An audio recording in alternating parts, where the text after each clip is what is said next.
Good morning, everyone. We are on the record in case number 2024-00104, electronic application of Lynn Energy Center LLC for a certificate of construction for an up to 200 megawatt merchant electric solar generation facility in Martin County, Kentucky. My name is Angie Hatton. I'm chair of the Kentucky Public Service Commission, and by virtue of that title, I also am chair of the Kentucky State Board on Electric Generation and Transmission Siting. And I'll be presiding today. Joining me are Commissioner Mary Pat Regan and Commissioner John Will Stacy. And the other siting board members are attending via video conference. Looks like we have John Lyons, who is Deputy Secretary of the Energy and Environment Cabinet, who serves as proxy for Secretary Rebecca Goodman. We also have Jansen Hammock, who serves as proxy for Jeff Knoll, Secretary of Economic Development Cabinet. And then we also have John Lottery, I may be pronouncing that incorrectly, and James Ayers, who are our local ad hoc members for this particular siting board. So at this time, I would caution attendees to please set your cell phones to silent or turn them off. The siting board is hosting this hearing in person and via video conferencing. So for that reason, I ask you to do the following if you are appearing remotely. Please mute your microphone if you're not speaking. And if you use a phone for the audio and a computer for the video, turn off the computer audio. If you're in a room with several people on their own computers, turn off the computer audio for all but one computer. If another participant is in a nearby office, close the doors between the offices. Please alert the siting board if you are experiencing technology failure that prevents your participation at any time in the proceedings. An attorney should contact staff using the previously supplied contact information. The hearing today is for the purpose of taking evidence in this matter, and at this time I'll ask for counsel to enter their appearances. Yes, good morning, thank you. My name is Summer Sheely. I'm with the law firm Bricker Graydon, and here is my colleague Kara Hernstein, also with Bricker Graydon. Okay, for the applicants. Now for the staff. Nicole Carr. Good morning.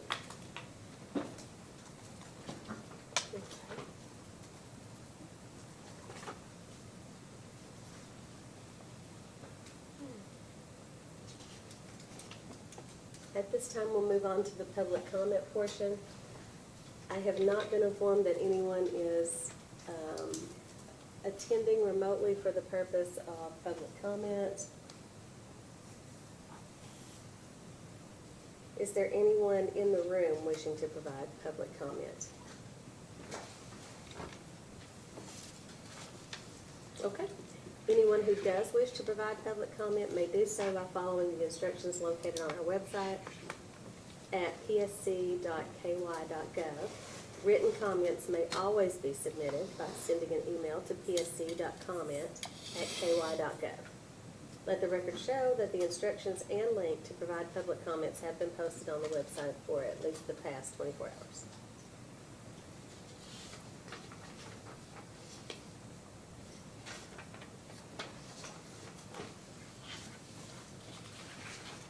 Okay, there being no public comment requests that I can see, we'll move on then, and counsel, at this time you can call your first witness. Great, thank you very much. We would like to call Caleb LeMoine, please.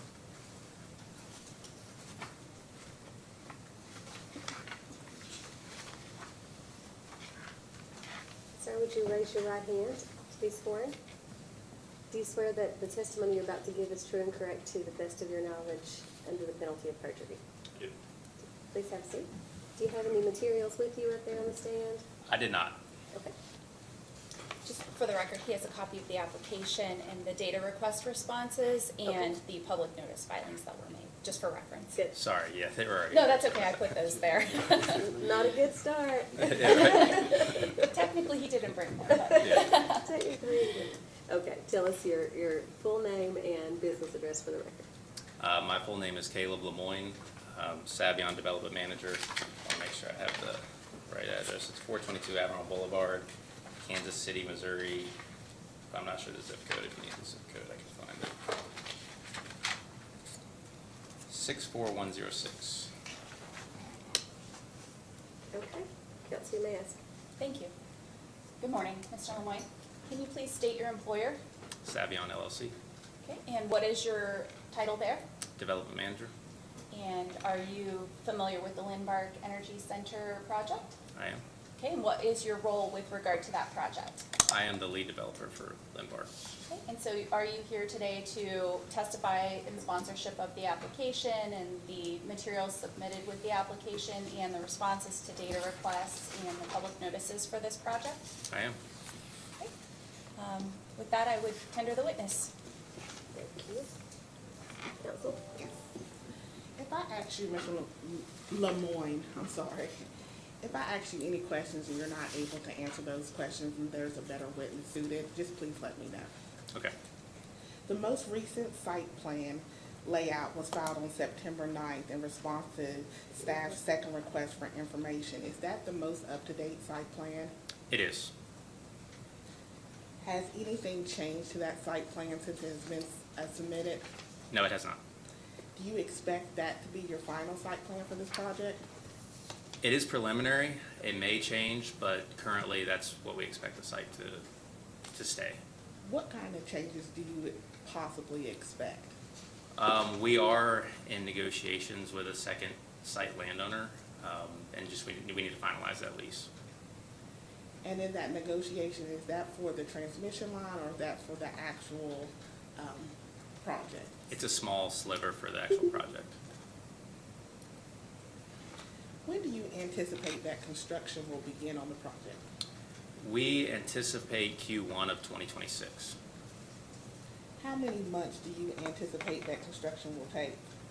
It is supposed to take 12 to 18 months, probably closer to 18 months. The total project acreage is 1,514 acres.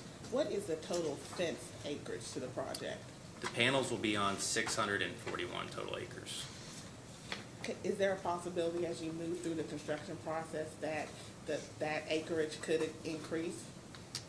I believe that is possible. We would hope so, but due to slope constraints, I don't think that it will.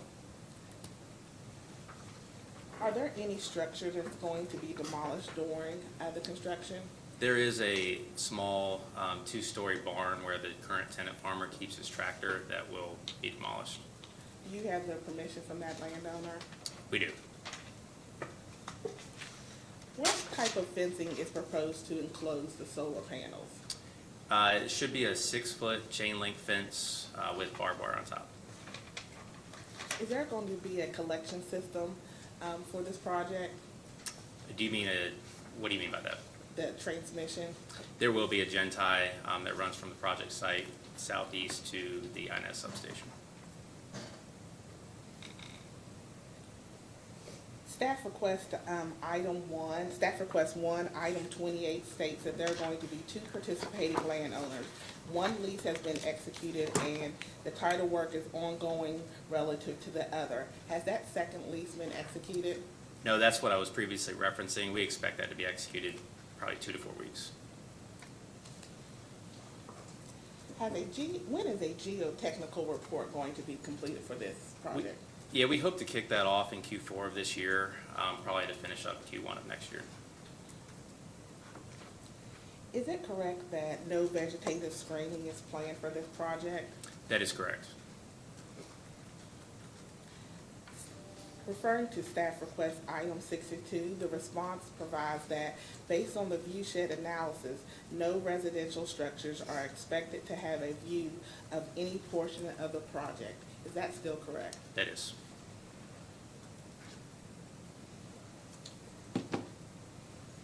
And also in staff request item number 1, staff request 1, item 77, provides that the project is waiting on a mining report with the details of previous mining history. Has that report been received? It has still not been received. We've been expecting it and hope to get it within the next 2 to 4 weeks, but we are still waiting on it. Has full reclamation been completed on this project site? It has. When was full reclamation completed? I believe in 2010, the last permit was released. I think the last mining activity was in the 1990s.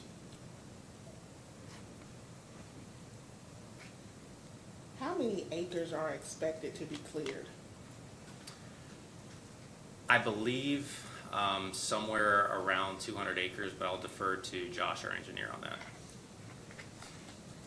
Do you know, are there going to be any more mature trees that are cleared, or what type of clearing, debris or shrubs will be cleared? It's mostly brush and shrubs. Just by being up there, I'm not sure that there are any mature trees up on the site right now.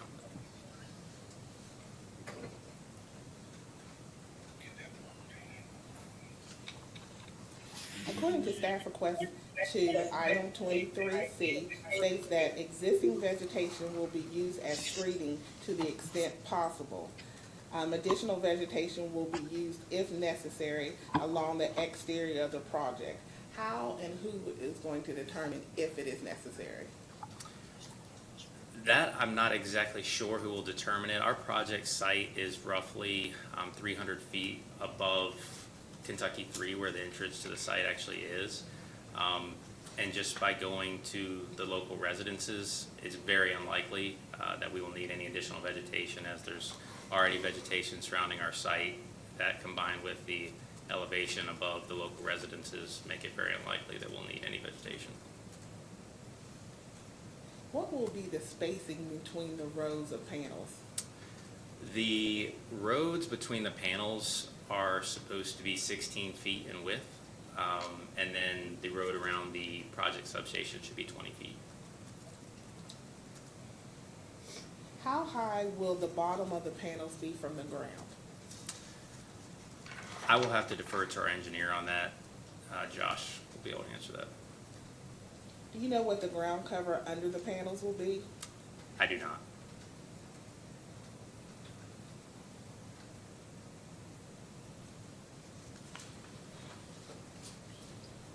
Are all the access roads to the project, are all those roads paved? Are there any gravel roads?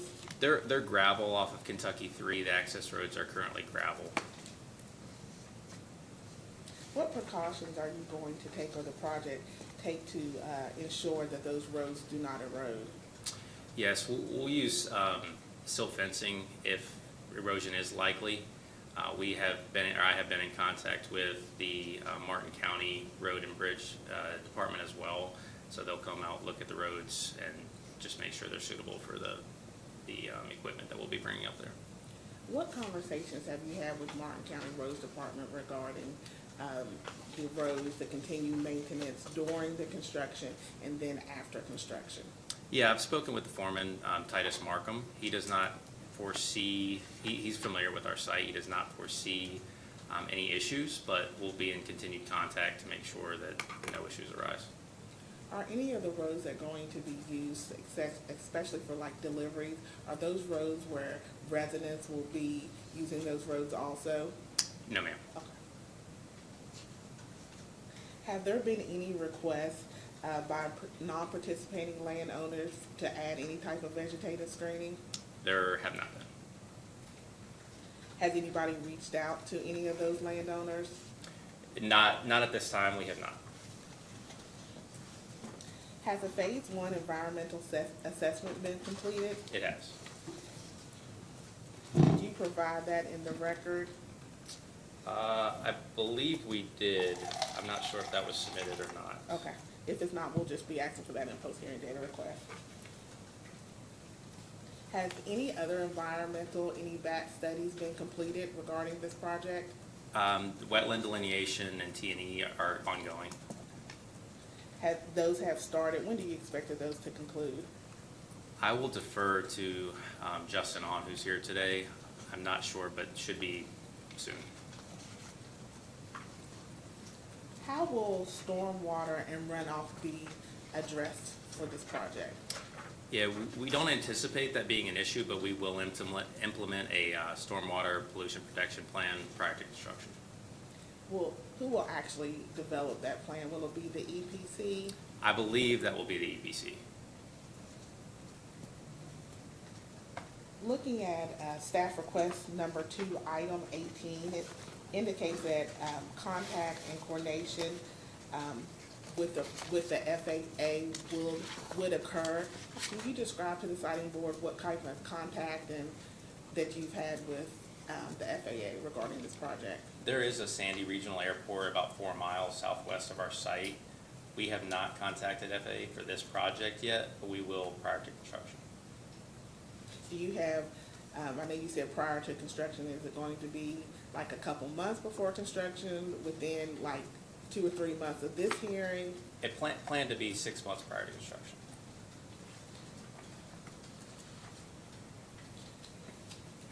In this case, Pike County Solar is requesting a deviation of a setback of 2,000 feet, is that correct? Lynn, yes, we are. Yes, I'm sorry. That's okay. How many residential neighborhoods are within the 2,000 feet? There is one on the eastern side and one on the western side.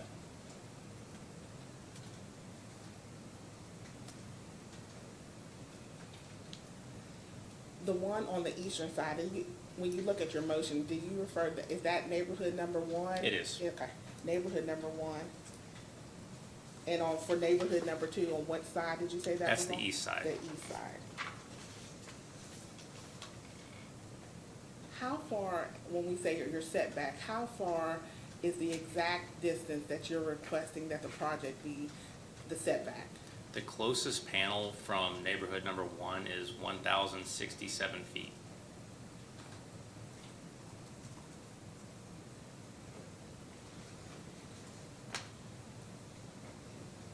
According to your attachment E that was submitted, according to staff request number 2, item 20, it says that the closest residence to the project boundary is 477 feet.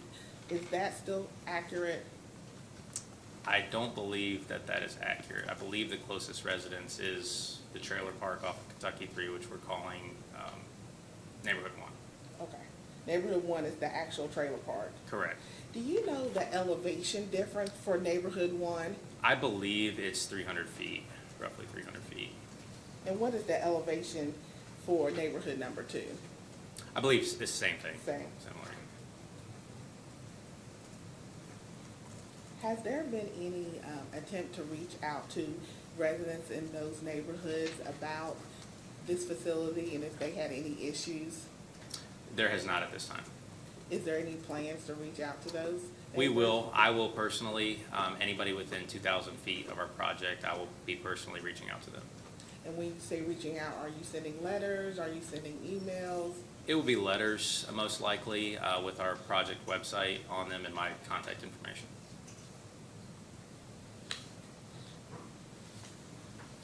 Do you know the exact distance from the closest non-participating property to the fence line, to the panel, inverter, or the substation? And I know the panel is the 1,067 feet, and the inverter is slightly above 1,700 feet. Okay. I'm not sure on the substation. Okay, I will just be asking that in a post-hearing data request. And I think Mr. On may be able to answer that question as well. Okay.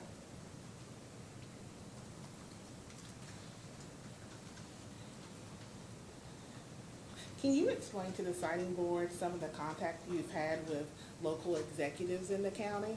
Yes, Savion has reached out to the executive judge as well as the deputy judge. We also sponsored a booth at the Martin County Festival last month just to meet local landowners as well. How much contact or how many meetings or phone calls would you say that you've had with the judge executive? That was actually the previous developer, Eric, who's also here, may be able to answer that. I believe several, but I'm not sure. Have you received any complaints or concerns from non-participating landowners? I personally have not. What efforts besides meetings, public meetings, has anyone, a representative, gone to door to talk to any of the residents about the project? We have not gone door to door to like neighborhood 1 as we referenced, but we will be doing that prior to construction. And at your public meetings, how many residents would you roughly estimate attended this event? I believe it was somewhere between 20 and 30 came to our meeting in January. Did any of those, what type of concerns did those residents have at that time with the project? I was actually not the developer back in January, so again, Eric Miarka would be able to answer Okay. those questions.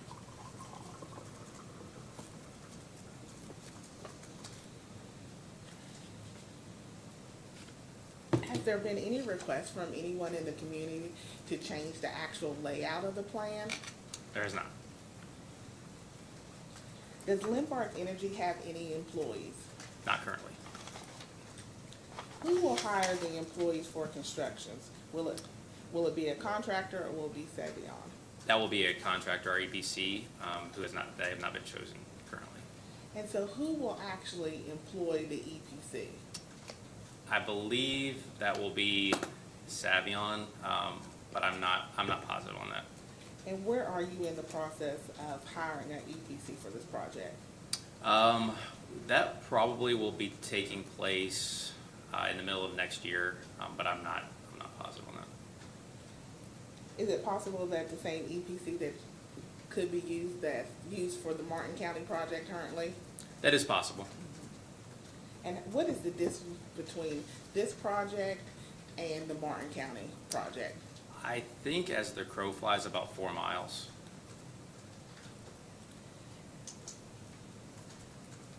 Is the EPC contractor going to ensure that the mitigation measures that the siting board will establish will be followed during construction?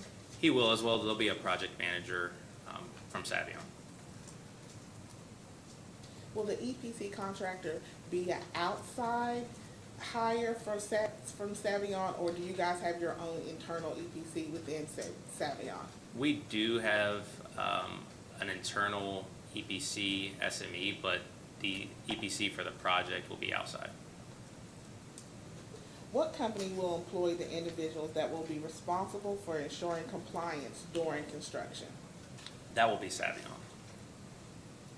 What company will employ the individuals that will be responsible for ensuring compliance during operations? Savion. Will Savion employ all employees besides the EPC contractor, but the actual developer for the project will be employed by Savion? I believe that's correct, yes.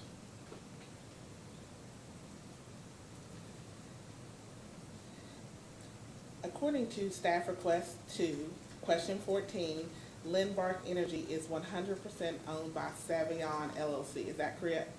That is correct. And Savion is 100% owned by Shell Energies US LLC. Is that correct? That's correct. In the application, it has environmental violation record, and that provides that no entity with ownership interest has violated any federal or state regulations.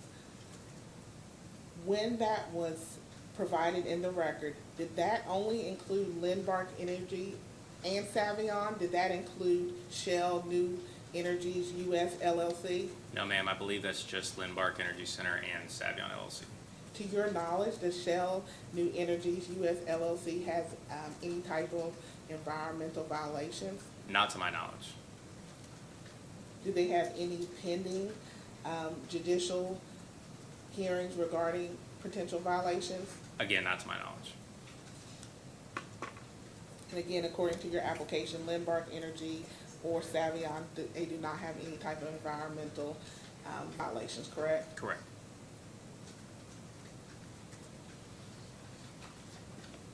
And just to clarify, at this time, Lynn Energy is not requesting approval for a transmission line, correct? That's correct. That will be a different permit. Even though you're not requesting approval for a transmission line, is this project in the interconnection process? We just received our facility study about 2 weeks ago. Can you provide that in the record, please? Sure. And so the facility study, what about the system impact study? That has been completed as well as the feasibility study. What do you think the wattage and the length of the transmission line is going to be? 138 kV. I believe the exact distance is right around 5.6 miles. For this project, has a PPA been executed? It is not.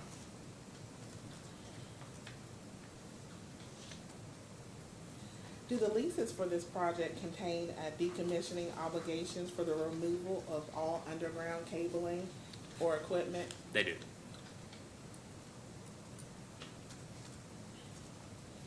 Are there plans to enter into a IRB or pilot agreement with Pike County?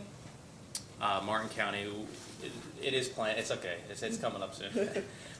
There is plans to do both, IRB and pilot, but those negotiations and conversations have not started. Okay, they have not started, but have you spoken to local representatives and that's the direction you guys want to head? That is our plan, Okay. yes.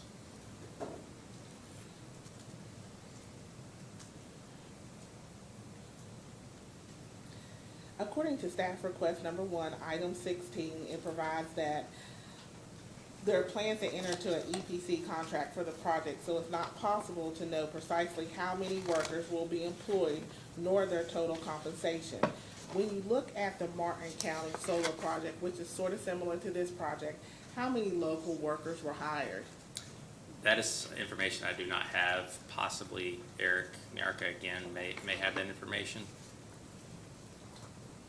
Is there an effort to hire local workers? Yes, we would prefer hiring local workers, yes. According to the economic impact report, it says there's going to be 573 new jobs in Martin County. Are most of those going to be construction jobs? They will be.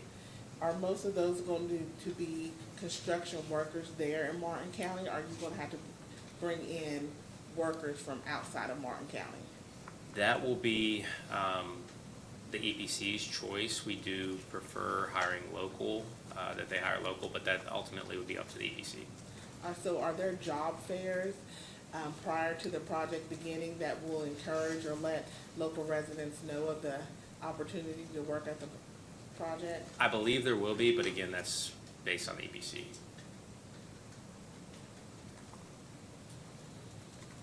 How many, when operations start, how many full-time positions are there going to be for this project? Most likely 4 to 6 after construction. Are there going to be full-time or part-time positions? They will be full-time.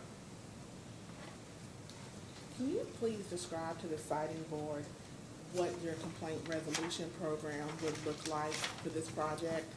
Yeah, well, we haven't put together the complaint resolution program just yet, but it will involve communication with the website directly with my phone number as well. So anybody that has concerns or needs information on the project can contact me directly.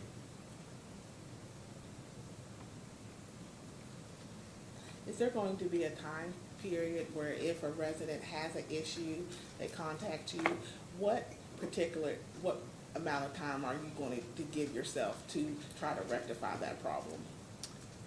That's not something I've really thought about. I mean, as soon as possible would be my answer. There's no real amount of days or weeks, but I'll try to resolve it as soon as I can. And so residents would be able to go directly to the website for the project and your name and telephone number would be there. That's correct. When would you think, is that going to occur prior to construction, shortly before generation of electricity? When would you have that program on your website? Most likely within 30 days of construction, but again, the website is there, so if they want to contact me prior to the complaint resolution program being up there, they're more than welcome to. Again, as far as the roads, are you committed to working with Martin County Roads Department to repair any type of damage that are done or potentially can be done to the roads in the county? Absolutely. No further questions at this time. Okay, at this point then, we'll move on to some of our remote participants, and let's see, I'll ask Deputy Secretary Lyons if you have any questions. Yes, thank you, Madam Chair. Good morning, Mr. LeMoine. I just kind of wanted to follow up on some of the questions that have already been asked.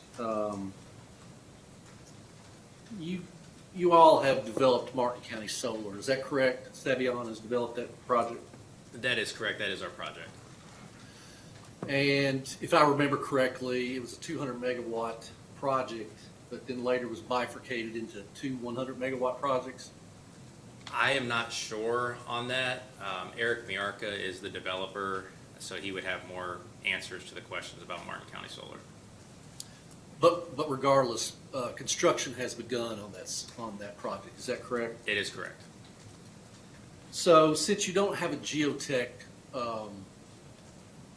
plan or geotech survey for this site, for Lynn Bark, and given it's only 4 miles apart, probably pretty similar geology, another reclaimed strip mine, what have you all learned about that project when it comes to construction that may apply here? And the reason I ask is because Martin County Solar was the first mountaintop solar array that was approved in this state. So just wondering what y'all have learned from a construction standpoint there. Yeah, certainly exciting. Josh Kumler, our engineer, I've spoken with him about this, and he is on the call as well.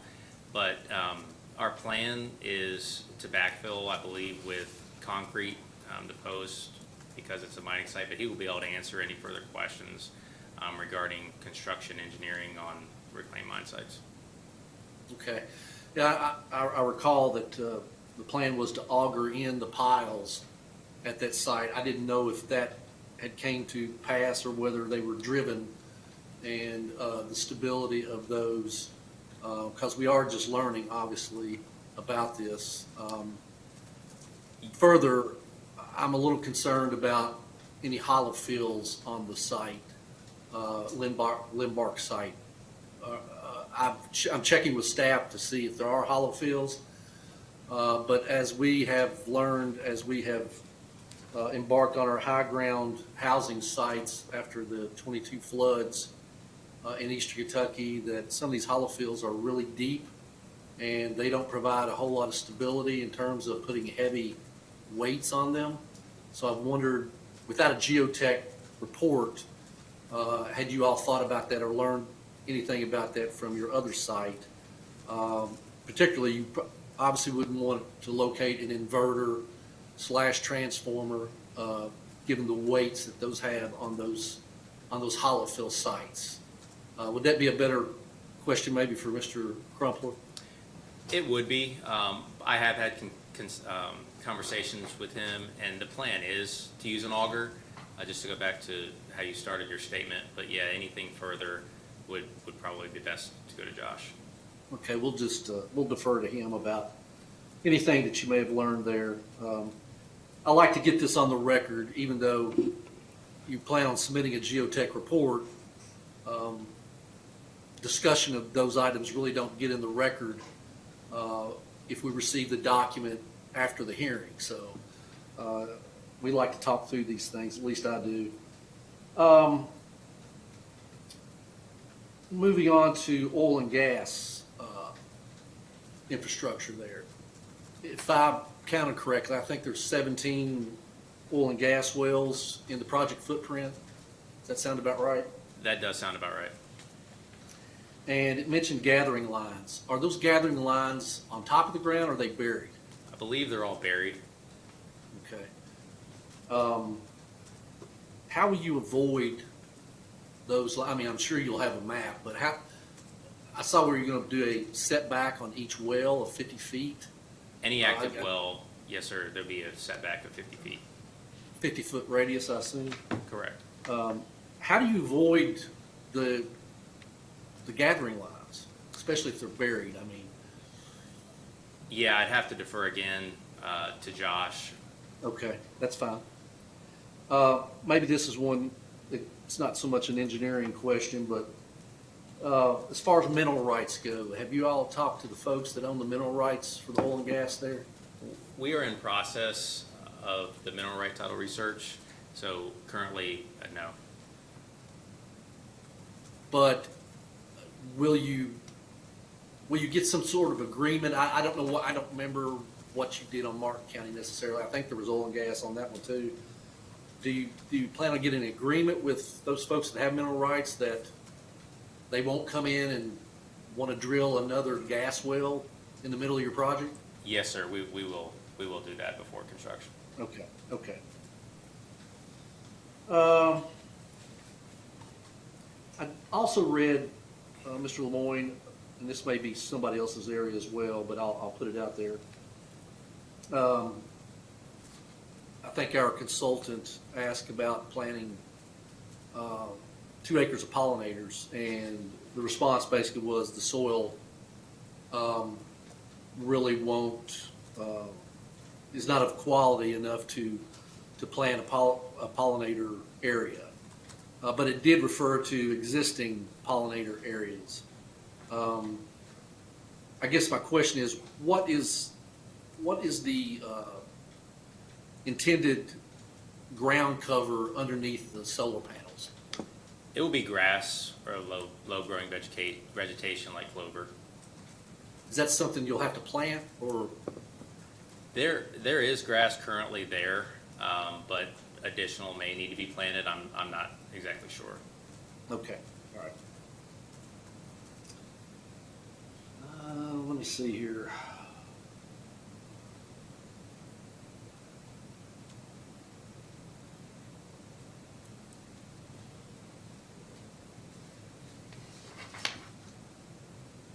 And I did want to get back to the trees being removed, but I will save that for Mr. On. Would that be appropriate? Sure, yes, sir, or Josh. Yeah. Okay. I think that's all I have, Madam Chair. Thank you. Thanks, Deputy Secretary. And now I'll move on to the Economic Development Cabinet Proxy Jansen Hammock, if you have any questions, Mr. Hammock. Here. I have a question specifically about the wages. So do you know if Lynn plans to pay competitive wages for the operations positions that are permanent? Yes, sir, at this time that is the plan.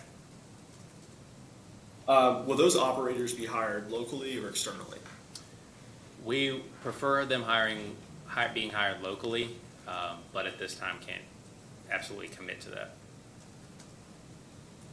That's all I have, Madam Chair. Thank you. Okay, so, let's see, for Martin County, do we have any questions? I'm Judge Executive Lon Lafferty, Martin County. I don't have any questions at this time. Madam Chair, James Ayers, I don't have any questions on it. You don't have any questions now either, Mr. Ayers? No, ma'am. Okay, great, thank you both. So I think that's it for our remote members. Commissioner Reagan? Good morning.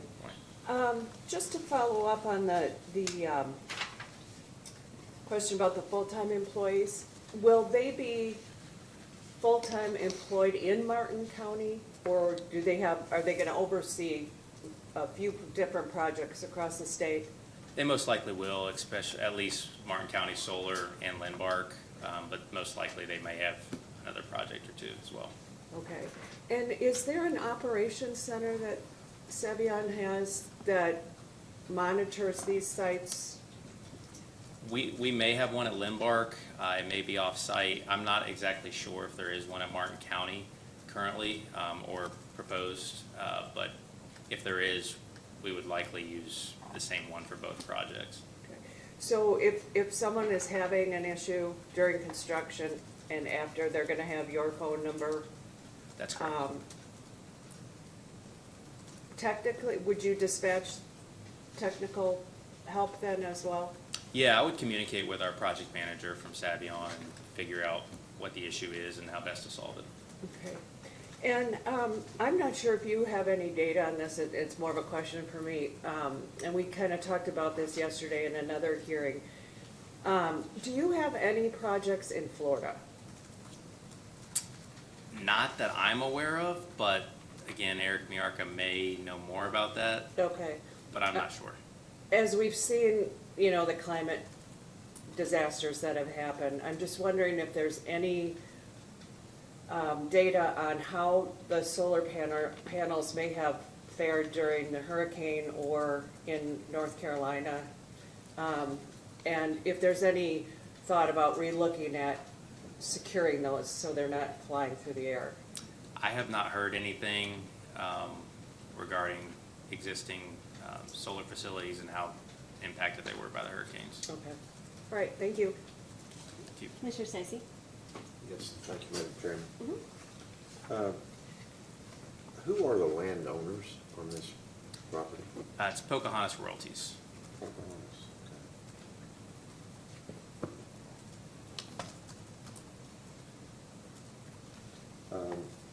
What's the estimated life of this project? 35 to 40 years.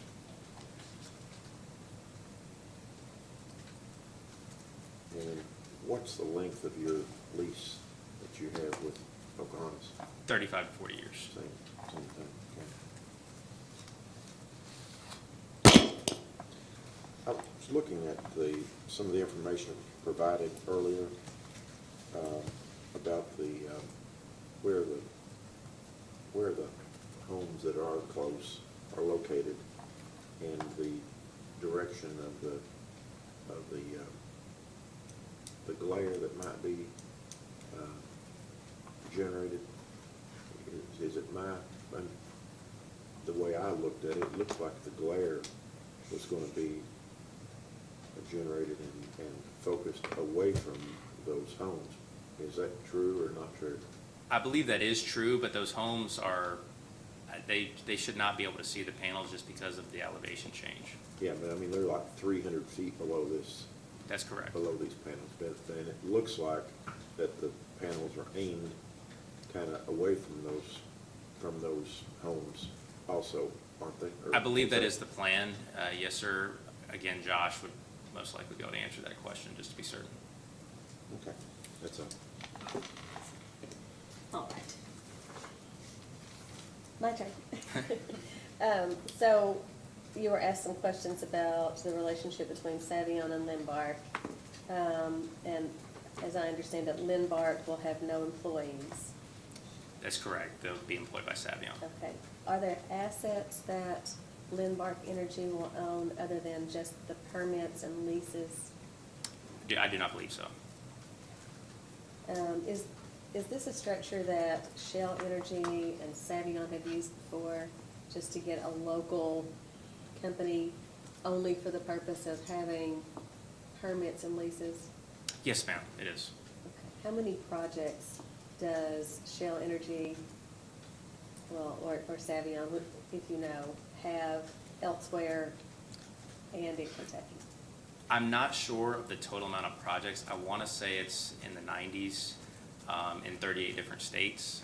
Kentucky, I believe our only other project currently is Martin County Solar. That's under construction. But again, Eric Miarco would be able to answer those questions. How soon do we think the other Martin County project will be up and operating?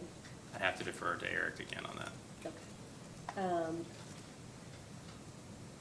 I understand there's no current IRB or pilot agreement with Martin County, but that's something you're going to discuss That's correct. or offer, I guess, to Martin County? Yes, ma'am. In lieu of the local tax revenue? That's correct. What is the purpose of that? Is it just to ensure a steady stream rather than a varying amount? Or what is the benefit to the locals of doing it that way? Yeah, steady stream benefit to the local community. And something they can, I guess, count on and know exactly what's coming in and when? Exactly. And would that be anticipated to be in place for the entire 35 to 40 years? It would be. And then, as of yet, there's no purchase power agreement, but do you anticipate that you'll have one? We do, most likely sometime next year. Okay. And would that likely be with Kentucky Power? I believe so, but that's outside of my purview, so I'm not sure. Is there someone else here today that could better testify to that? Possibly Eric Miarca. That's who I would refer you to.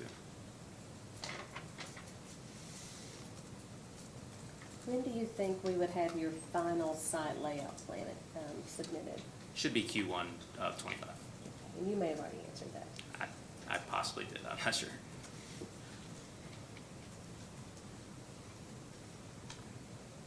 What about the final project transmission line? When might we see that with the detailed transmission line? Yeah, we're working with a third party currently, going through the process just to see what route is most feasible, as well as we're trying to stay on our site landowner who owns a lot of property in the area. So we are hoping to have that route finalized also Q1 of next year. I know that you've had at least one prior project in this county.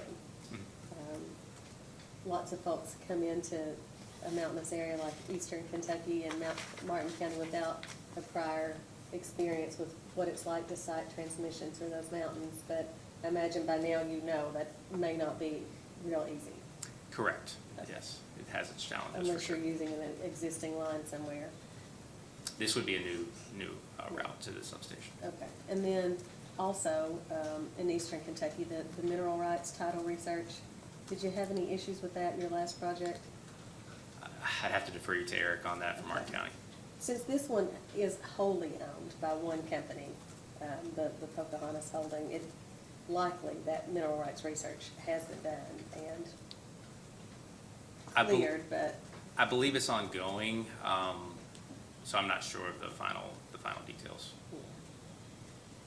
seems But- important to get that done pretty quickly Yes, because yes. that could be disastrous. Okay.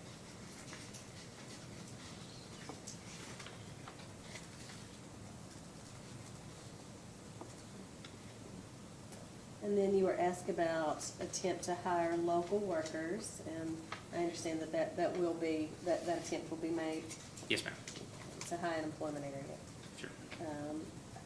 What about purchasing materials? When possible, do you intend to purchase materials from local vendors?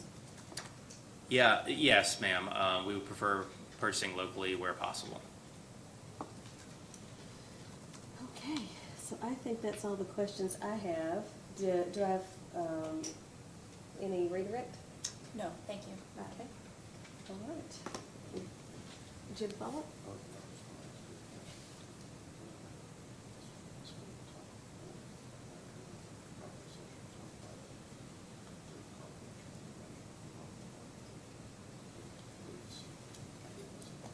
Do you have a question about the confidential record? We can, if you have a question about confidential matters, then we would need to just go into confidential session.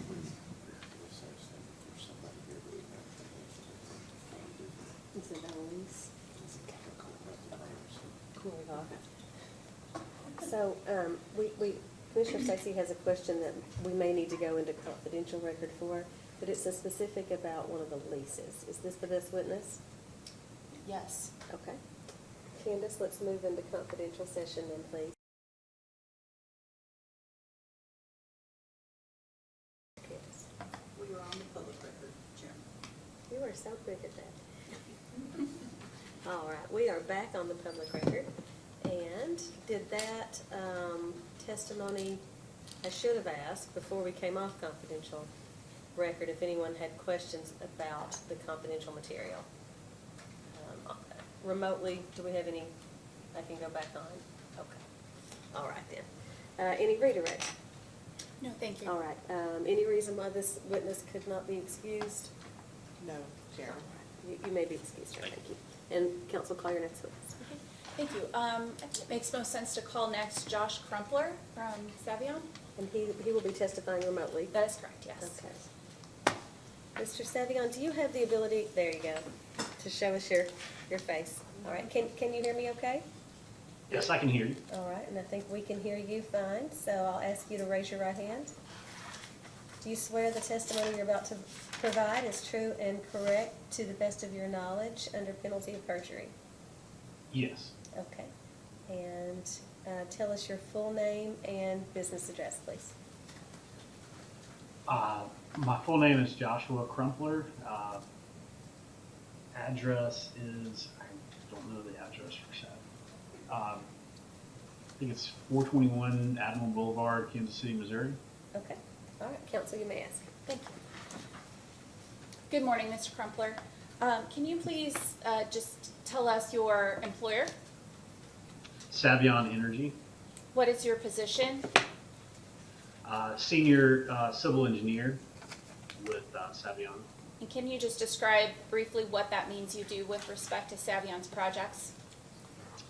I assist in providing general layouts, preliminary layouts, and design recommendations for the engineering aspects of most of these solar projects. And have you been doing those responsibilities relative to the Lynn Energy Center project? I have been, yes. Okay, and did you also, you've heard this morning the other questions that have been asked. There were some questions about the Martin County Solar Project. Did you do some of those similar responsibilities with regard to that project? Yes, I've been the engineer, the in-house engineer for Martin County Solar since I joined about 4 years. And are you prepared to testify about those types of topics this morning? Yes, I am. Thank you. I tender the witness. Okay. Counsel?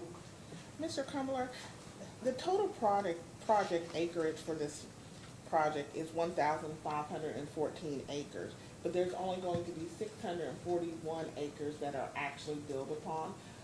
Why is that? It's due to the geometry of the site.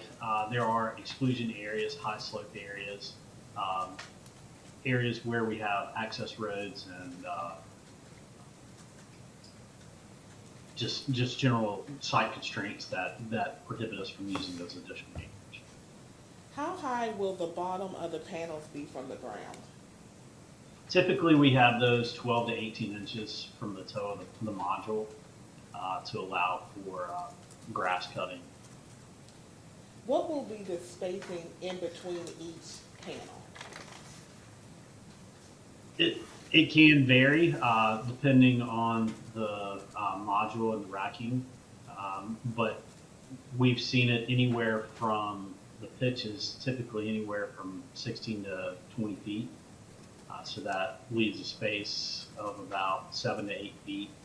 We try and at least leave about 10. Typically we want 10 feet to allow for maintenance, but it can narrow down slightly. No further question, Chair. Okay. And let's see, remotely, Deputy Secretary Lyons, do you have any questions? Yeah, Mr. Crumpler, you might have to help me out here if you were listening about the questions that were deferred to you. I think one of them was hollow fields and what you've learned at the Martin County site that may be germane to this site. Is there anything that you could tell the siting board about what you've learned there? Yeah, I think you were specifically asking about the drilling, the post installation. And what we did on that site was we pre-drilled and we ended up backfilling with a sand material. I don't know that we would do that again this time. I think we would likely use a combination of sand and concrete for post installation. We will be pre-drilling those holes. We wouldn't direct bury or direct install those posts like you would typically see on sites that aren't reclaimed coal mines. From a standpoint of the holler fills, we didn't really experience any issues with soil erosion or anything like that leaving the site once we were in construction. I'm not sure if that was what your concern was. Well, it was more of stability of those areas being able to withstand heavy weights. I mean, you know, your converters and transformers are what, 40,000 pounds or something like that, perhaps. Are there areas that you avoided and intend to avoid here on the Lynn site for heavy loads? On the perimeter of those fill areas, we try to move the heavier items interior of the site so that they aren't right there at the edge of the banks, and that's mainly just for safety reasons. And we try and limit the inverters interior of the site from a sound perspective as well too. Most of the stuff that's around the perimeter of the site on those edges would just be the modules and the racking itself, which are permanent. Any of the heavy materials or heavy construction equipment would just be a temporary impact. And we didn't experience any any issues with that. Thank you for that. I think the other question I had was regarding the gathering lines and them being buried, and I don't know the configuration of those, and whether they originate from one point and go to each well, or how that's working. Obviously, the gathering lines or the service lines go into take the gas into a bigger line that may be off-site, I'm not sure. But how, I assume y'all have those mapped and will avoid those if they are buried? So what we did on Martin County 1, we worked with the operators of those gas lines and tried to determine where they best knew where those lines were. We had an SUE, or we had a subsurface investigation completed.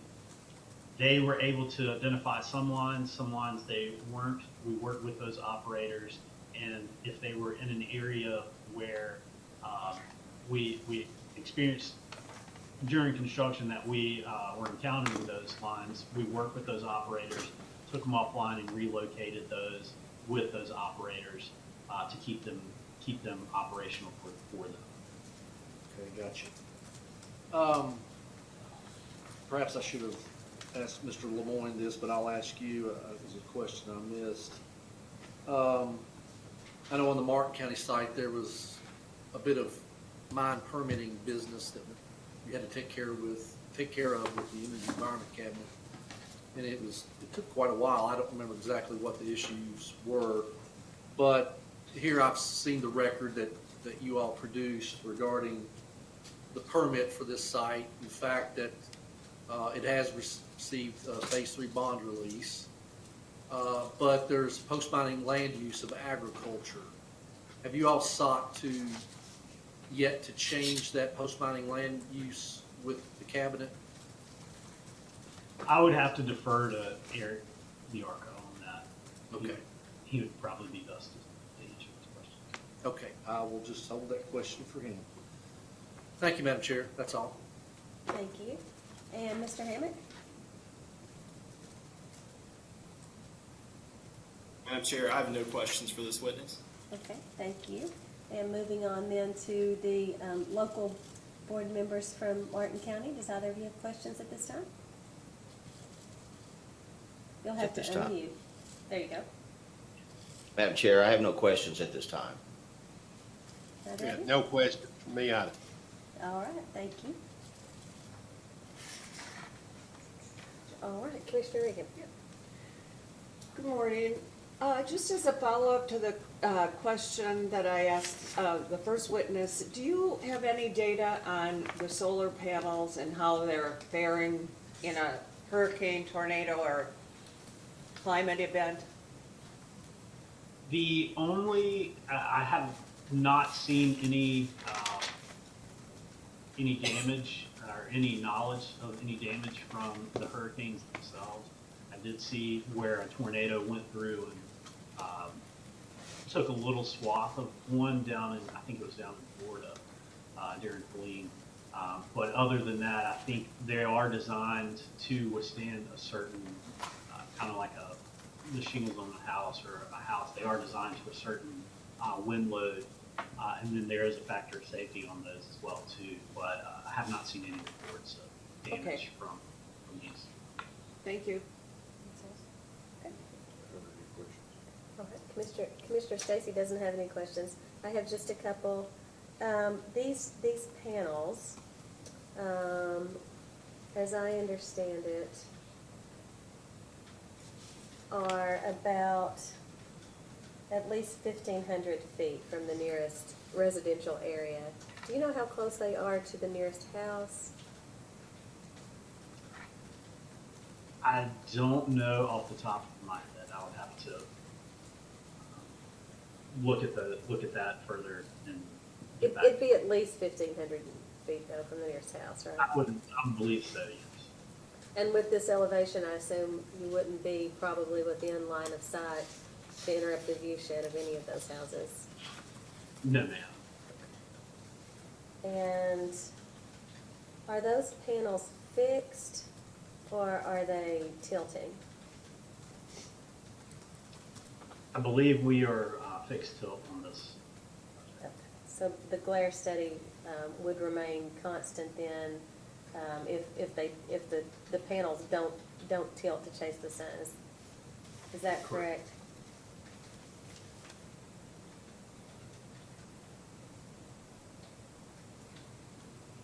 Could you hear me? Yes, that's correct, yes. Oh, that's correct, okay. And let's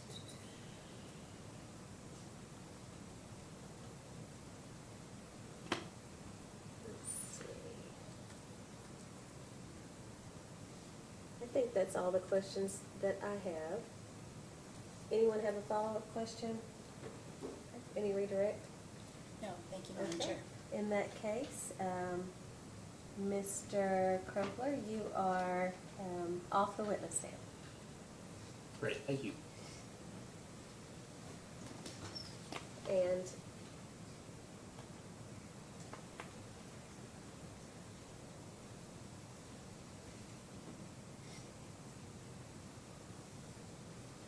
whenever you're ready, you can call your next witness. Thank you. At this time, I think we would call Justin on, please. Mr. On?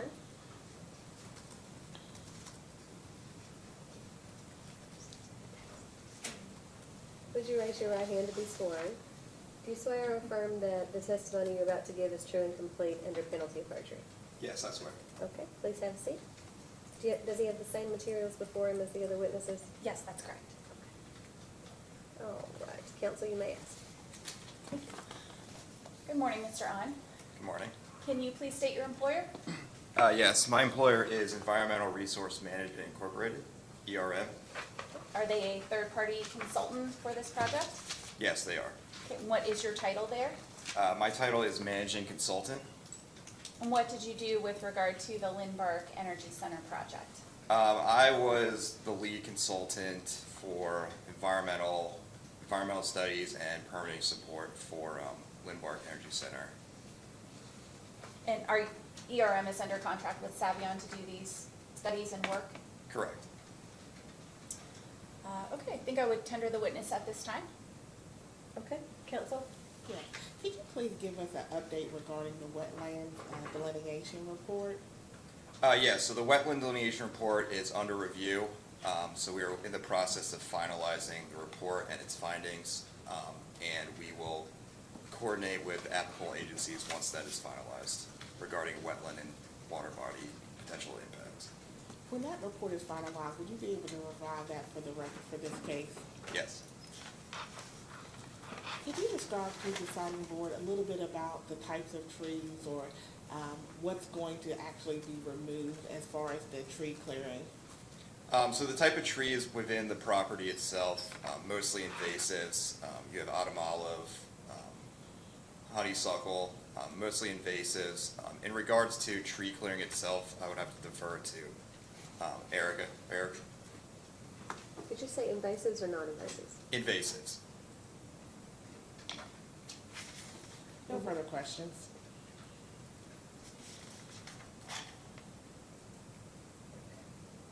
Why would invasive species be chosen? For removal? Oh, for removal. For removal. I apologize. No. That makes a lot more sense. Yeah.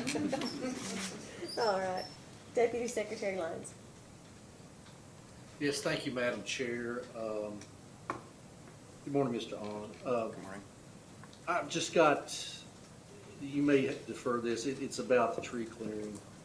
And somebody made mention to mature trees on site. I would just caution, and it's more for the record than anything, you probably know this. A bat roost tree doesn't have to be very big. It can be forward with 6 inches in diameter. It doesn't have to be a mature tree. So I don't know the type of vegetation that's on this site since I haven't been to it, but I just know from experiences, my numerous experiences on other sites, it doesn't take long for some certain species of trees to get to that size and can actually be considered potential roost trees. So it'd be interesting to hear ultimately what the T&E plan is for this site, and most likely there's gonna be any, probably 2 or 3 species of bats that could inhabit that site. So we will look forward to seeing that. That wasn't really a question necessarily, more than editorial, but would you like to comment on what I just said in any way?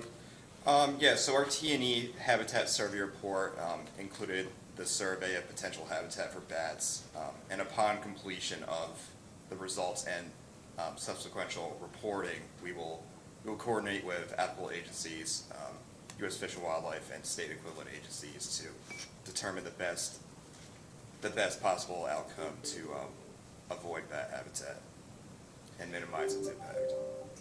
When you say survey, did y'all do mist netting? No, sir. Not at As I this recall- time. Yeah, I think y'all may have done that in Martin County, and I know it was very thorough, and I really appreciated that. But yes, we look forward to that. There could also be underground mine portals nearby that could serve as wintering habitat as well. So may not necessarily be on site, but I could translate into those endangered species having summer roost on the site. So we do look forward to that. I would also mention, I don't know if there was intention to do this, I would encourage it strongly to get with our State Nature Preserves office and run their Kentucky Biological Assessment Tool, KY-BAT, because sometimes it is much more thorough than Federal Fish and Wildlife IPAC, because we do specialize in endangered plants more than we do necessarily fauna on a site. So I would encourage you all to contact them and do that as well. That's all I have, Madam Chair. Thank you. All right, thank you, Deputy Secretary. Anything from Mr. Hammock? Next question. I'm sorry, I couldn't hear you. Did you say nothing at this time? Yeah, that's good. All right. Thank All you. right. Thank you. And what about our local members from Martin County? Any questions at this time? Madam Chair, I don't have any questions. No questions. Okay, thank you. Commissioner Reagan? I don't have any questions. Mr. Stacy? Yeah, I just like, I noticed in some of the material that was provided that there was rolls of hay on the property there. And that somebody had been farming it a little bit, baling some hay. And, do you know the kind of growth there is on that open area there? Is that, it looked like Lespedisa is what it looked like. I don't know if you're familiar with what that is. Yeah, our survey team noticed invasives along that nature. Our full report is being finalized, and we will provide those reports and findings once our report is finalized. As Chair Patton fully knows. It's hard to get rid of that stuff. Yeah, it's like, it's hard to get rid of, and that autumn olive, I mean, I'd say any landowner would just about give you their property to have that cut down. It's really obnoxious and hard to deal with. And is that the majority of what you're going to cut around the edge of this perimeter? It will depend on their site plans, but to my knowledge, yes.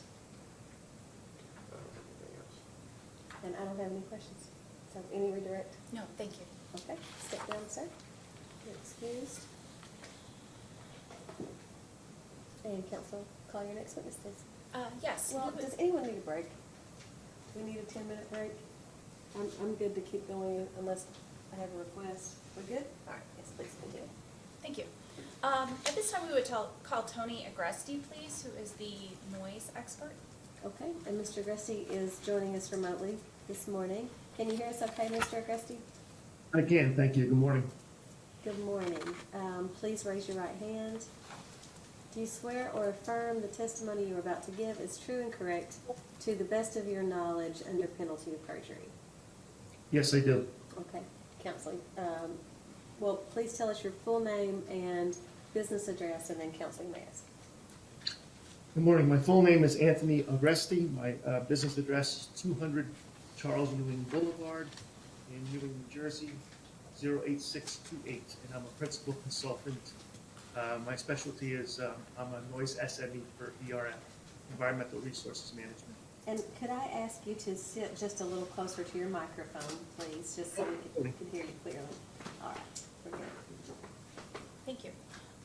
Mr. Aresty, you gave us most of the information I would have asked for, so thank you. Can you just tell us what work you performed relative to the Lynn Energy Center project? Yes, I conducted the noise assessment for the project. And I had staff working also, and I provided oversight on the work that the staff did on the assessment. This time I tender the witness. Okay, staff counsel? Just one question. What type of noise mitigation measures are going to be used for this project? There are no noise mitigation measures proposed. The assessment that we did revealed that the sound levels from operation of the project would be very low, if not maybe extremely low is a better word for it. There's a lot of intervening terrain between the residences and project sources, so our analysis showed very low sound levels. No further questions. Okay. As for our remote participants then, Deputy Secretary Lyons, do you have questions? No, Madam Secretary, Madam Chair, thank you. I just got upgraded. You got promoted. No, thank you. Mr. Hammond? Okay. And then ad hoc members from Martin County, either of you have questions? No questions, Madam Chair. All right, and I just have, I'm sorry? No, ma'am, no question. Okay, good. All right, and Mr. Gressy, just quick, let's see, Commissioner again. No questions. Commissioner Stacy? No. Okay, I just have a couple. Am I correct in assuming that the majority of the potential noise issues would come from the pile driving stages of the construction? Well, I wouldn't call them noise issues, but the pile driving, the assessment we did for pile driving, at the time, it was unknown what type of installation would be used, the augured piles or impact hammering. So the assessment that is in the acoustic assessment report is for a very conservative case where there is impact pile driving occurring. If indeed they are augured piles, the sound level would be actually much lower than what are shown in the report. Okay, but as far as the ongoing operation of the solar facility, the only noise might be from what, transmission or the inverters? The sources of sound at the project are the inverters themselves, the auxiliary transformers associated with the inverters, and then the main substation transformer in the middle of the site. Okay. And at 1,500 feet away, the nearest residents would probably not notice that. Is that? Well, yeah, the sound levels that we modeled are, I think, they're all less than 20 decibels at any residential location, which is a very low sound level. I probably couldn't even hear that sound. But it's also important to note that these sound levels are daytime. At night, the sources are not operating because electricity is not being generated, so nighttime sound levels are even lower, even below that. Yeah, I guess Eastern Kentucky, especially when you're on a reclaimed mine site like this, it's a little bit easier since you're further away and higher elevation, plus anything you do is going to be less noisy than the coal mine that used to be there. That is correct. Less dusty, less all that, less traffic. Just for my own personal curiosity, how do you become a noise expert? I started out over 35 years ago. I began to assist another noise SME in the last company I worked for. And over time, I became a member of the Institute of Noise Control Engineering, became a fully elected member, which required 5 years' experience under an existing member to become elected. And I needed 3 recommendations also to become a noise SME. Okay, that's all the questions I have, unless anyone has a follow-up. Redirect? No, thank you. Okay, Mr. Aresty, you are excused and off the Thank you. virtual witness stand. Thank you. All right. Another opportunity for break if anybody needs to request one. If not, we're gonna motor on. Okay, Call your next witness, please. Yes, and I would give the last witness warning. Not that we can't recall if needed, but with the board's okay, I was going to skip over Christina Martins with the idea that she has similar knowledge as Mr. Miarka, and it seems as though Mr. Miarka should certainly take the stand. Would that be acceptable? Anticipating that you wouldn't call Ms. Martins, or just that Correct. we're going That- over? Okay. That we would not call Ms. Martins. Does staff have questions for Ms. Martins? Commissioners? No, that's fine. Does anyone participating remotely have particular questions for Christina Martins? Speak now? Okay. And we can always call her, of course, if something arises, but just wanted to see if that would be acceptable as a plan, if not. Okay. So if there are questions that the others can't answer, we may end up calling her, but for now, we'll skip Christina Martins and call your next witness. Thank you. We would like to call Eric Miarka.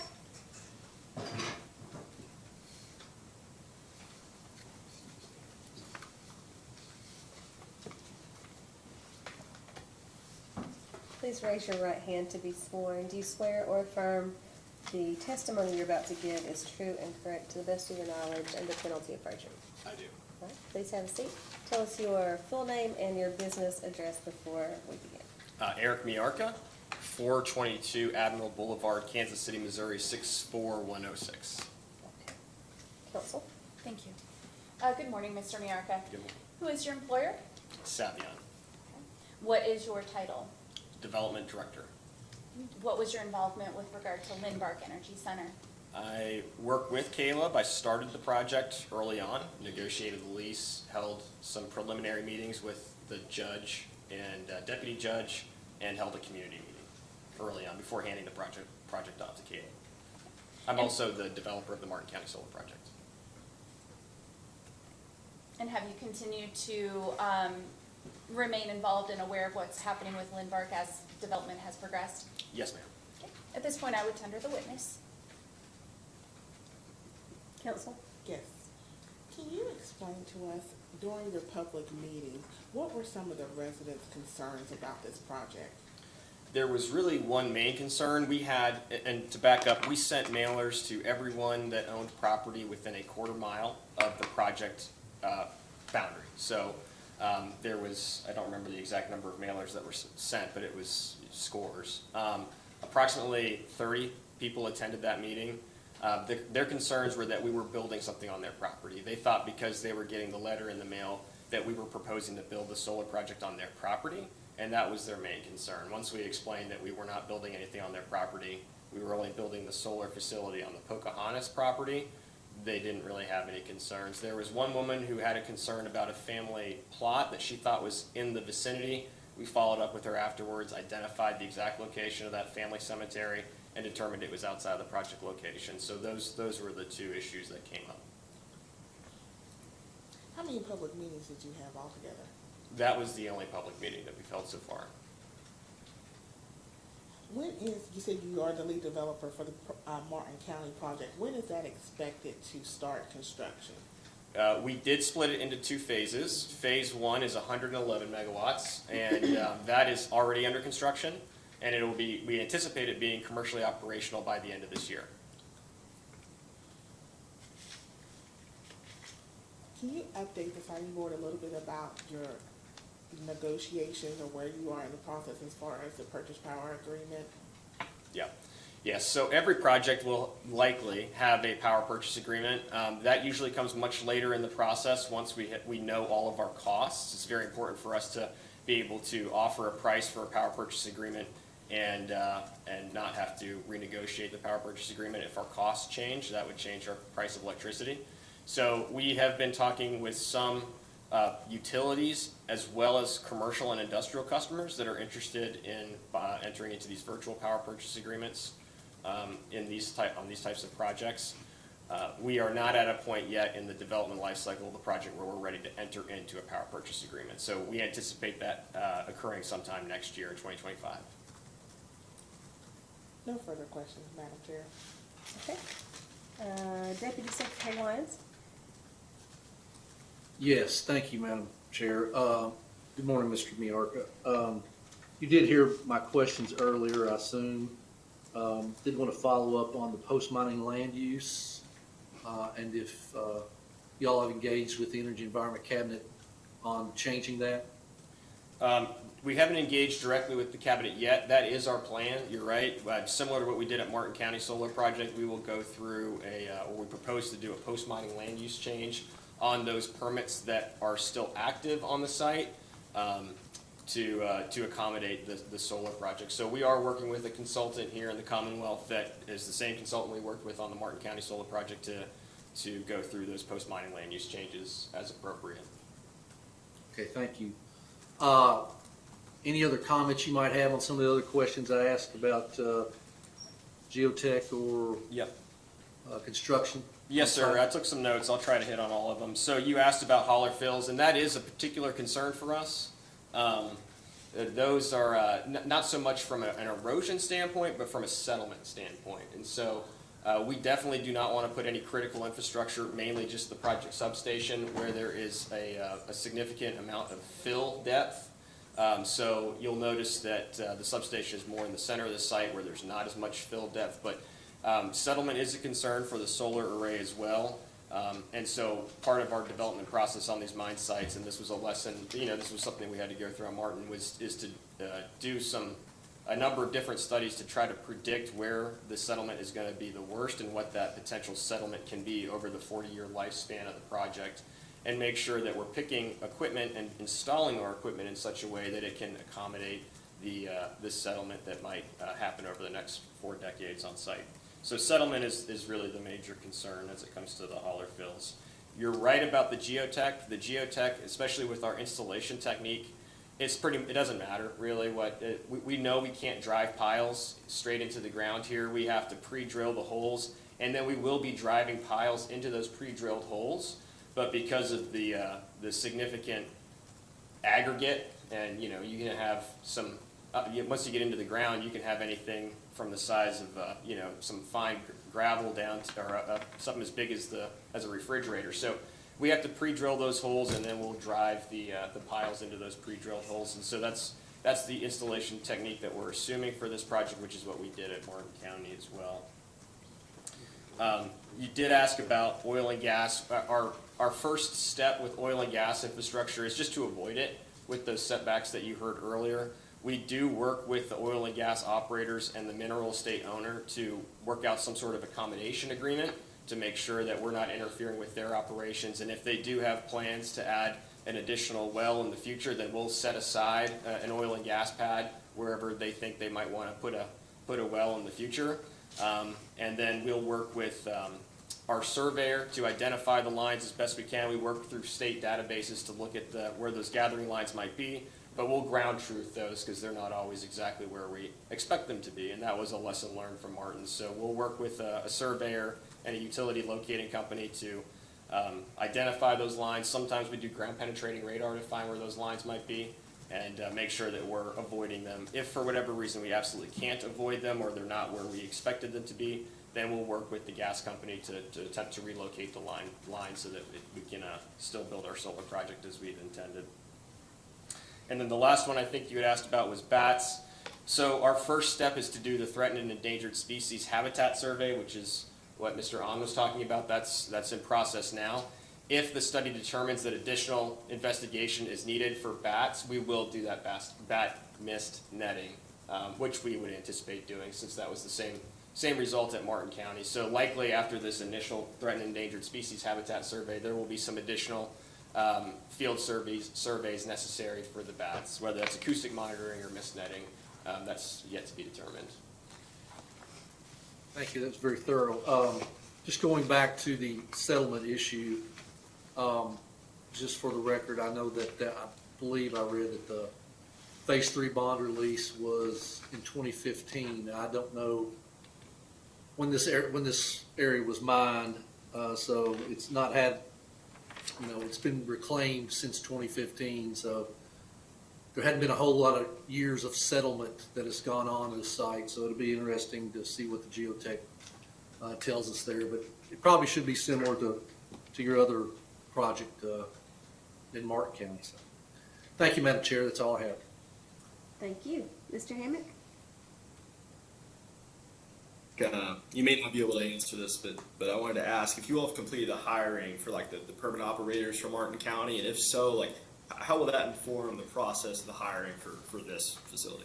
Yeah, so for what we call our operations and maintenance phase of the project, once we reach operations, since Martin County is our first project Martin County Solar Project is our first project in Kentucky, this reached operation, we are working with a third-party O&M provider. This is a third-party company. They are in the process of hiring 2 local individuals who will sit at a local office in Inez in Martin County and manage the Martin County Solar Project. So those are not going to be Savion employees at this time. Once we have another project in the area, we will bring those in-house, and they will be direct employees of our asset management company, or we call it SRAMI. It's Shell Renewable Asset Management Company. So right now, those are employees of the company is called BayWa. That's the O&M provider for the Martin Phase 1. Going forward, once we have more of a need in the area, we'll increase the number of employees, and they will be Savion affiliate and direct hires. Thank you. I have no further questions. Okay, and our ad hoc members from Martin County, do you have questions? Madam Chair, I have no questions. No questions from me, Madam Chair. Okay, thank you both. Commissioner Reagan? Just one question. You said you've had one public meeting. Yes, ma'am. Do you plan to have some public meetings as you ramp up construction and make sure that residents understand, what's happening? Absolutely. Okay. Yes, ma'am. And there was a question about job fairs. We do job fairs, and we require that even though that our EPC contractor is the one that's doing the hiring, we require that they do a certain number of job fairs. I think for the Martin County Solar Project, we held 4 job fairs. 3 were in Martin County, 1 was in Pike County. So we will have a robust hiring effort. There were some lessons learned from Martin County that we will implement and improve on our hiring practices for Lindbark and for Phase 2 of Martin County. Additionally, we do, and we did this on Martin County, we'll send mailers to everyone within a certain radius of the project, notifying them before construction starts, usually 30 days before construction starts. We'll provide them with contact information. We set up a 1-800 number for people to call. That number is routed directly to our site superintendent that's on site every day, our construction supervisor, and that's part of our complaint resolution program. So they'll field those calls if there's an issue with traffic or if a truck took a wrong turn or something like that. That way, that construction superintendent will be the best person to try to address it quickly since they're on site.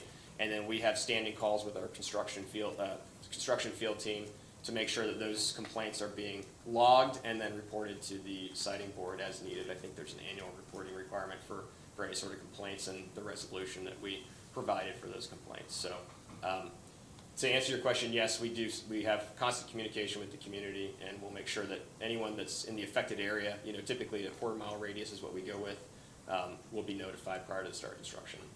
Great, thank you. You're welcome. Commissioner Stacy? Yes, can you refresh our memory about the number of acres that are involved here? The project, so what's under lease is currently about 1,500. The actual project, like what's going to be in the fence, is about 640, I believe it is. Of that 640, how much of that is do you suspect is going to be on some kind of fill, or you know what I'm asking? It's, I would say 100% of that is either going to be on cut or fill. And the reason for that is because we're siting the project on the flattest area. And the only reason that area would be flat is because it was either cut off or filled in. And so part of our development process is to do a settlement analysis. We're not concerned about the cut, there's not. Exactly. Yeah, but the fill is where we have to be concerned about settlement. And our racking equipment does allow for some settlement tolerance over time. And depending on how bad it is, we'll dictate exactly what manufacturer we have to go with. Do you know when the last mining was done there? I believe it was the 90s. I don't know the exact year. It's been 30 years. It's been a while. And what our preliminary studies have found is typically most of the settlement that's going to happen will happen in the first 7 years. So 7 years for us is almost a magic number. If we have a site that there hasn't been major earth moving in the last 7 years, typically we at least, believe it's gonna be workable. If it's less than that, then we need to do a much more rigorous investigation to see what that settlement might be looking like. Most of that fill on a mine site like that is done during the mining process, when they shove that over the hillside, and then they go back and do a little bit more minor kind of soil disturbance to reclaim it. So, I'd say you're correct that likely the most problematic part is on that field part, so. Yeah. But it's been a long time. Yes, sir. That's it. So we don't normally have the benefit of, when we do these siting boards, especially out in rural areas, of having another one in the same county, and in particular, done by the same company. So I imagine there are lessons learned to make this one smoother. Do you know how many local people, at least from the region, that you were able to hire from Martin County? Yes, ma'am. And I have those exact numbers, not at my fingertips, but I can give you a rough estimate. I understand it's a different case, but. Yeah. Yes, so I think at peak construction, the Martin County Solar Project had just over 420 construction workers on site. Of that, at peak construction, approximately 87, if I'm remembering correctly, were from the Commonwealth, and then there were some from the adjacent counties in West Virginia. From Martin County specifically, I think the highest number of employees from Martin County during the construction effort was in the upper 40s. I want to say it was 47. That was peak construction. So that was one of the lessons learned. I think we could have done a better job of hiring more local folks from the county. And that really just comes down to us doing a better job of negotiating our contract with our EPC provider, quite frankly. We do have language in all of our construction contracts that require them to use best efforts to hire local folks, but if best efforts and local is not well defined, then it's a little bit hard to hold them to a standard. So one of the lessons that I learned is that we just need to do a better job of holding our contractors to a higher standard and making sure that the folks locally are well prepared and well equipped to get the jobs whenever they become available. When will construction most likely begin on the Lynn project? I believe it's Q2 of 2026. Okay, so it couldn't be a continuous job I then wish. from No, the end that's ending this December? Okay. Yeah, and there was a question earlier about the EPC contractor on Martin 1. We will not be using them on Phase 2, and likely will not be using them on Lynn either. And why is that? We could have done things better, I would say. Okay.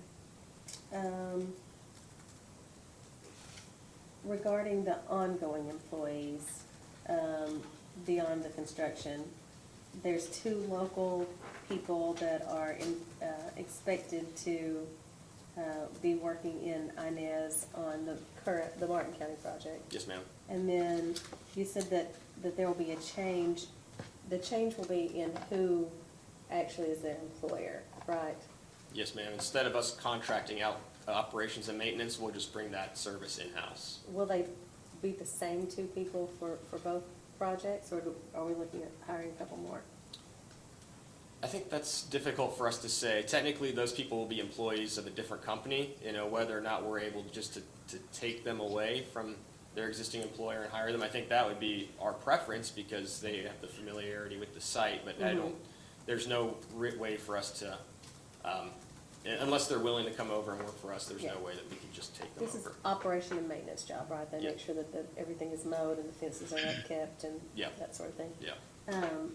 What's the approximate pay, hourly? I've heard numbers ranging anywhere from $70,000 to $90,000 a year for O&M positions. And what sort of qualifications would those jobs need? I'm not really sure if there's a credential for them. These are not licensed electricians, and technically they're not even, cutting the grass. They're just there monitoring the site and responding to it if there's an outage, and then bringing in the appropriate personnel to fix things or hiring The person who is gonna cut the grass, that's usually a local contractor, so we can get back to you with details on what sort of credentials might make a good O&M provider. And then just since we're learning from, a site next door, were there issues that you discovered later with wildlife or bats that you hadn't anticipated? Yes, ma'am. On the Martin County solar site specifically, horses were a bigger concern than we initially realized. Wild horses? Wild. Yes, ma'am.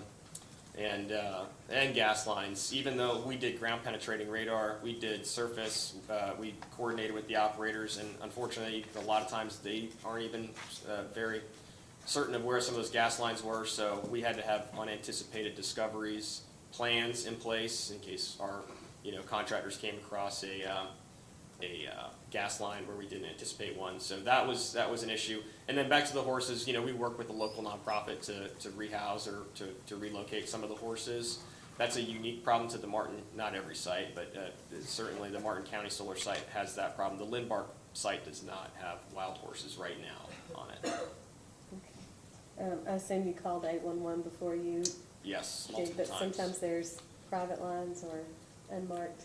Yep. Yes, ma'am. And, I think 811, they did the best they could, but because the autumn olive was so thick in some areas that they couldn't or they wouldn't go through there to mark the lines, or there was no tracer wire that was buried with some of these poly lines that we're noticing. A lot of the gas collection lines are just plastic, and so they're very hard to locate if they don't bury a tracer wire along with it. And so that's one of those situations where you're just looking at the ground trying to figure out where there might have been disturbance in the past and looking for any evidence of a buried line, and it really becomes a bit of a guessing game in some cases. Gotcha. Okay. I'll pay you a compliment on your pronunciation of Fowler before we move on. Does anybody have follow-up questions? Madam Chair, Yes. James Ayers, sorry, is it appropriate this time to ask a question, Mr. Meyer? Yes, sir. Please go right ahead.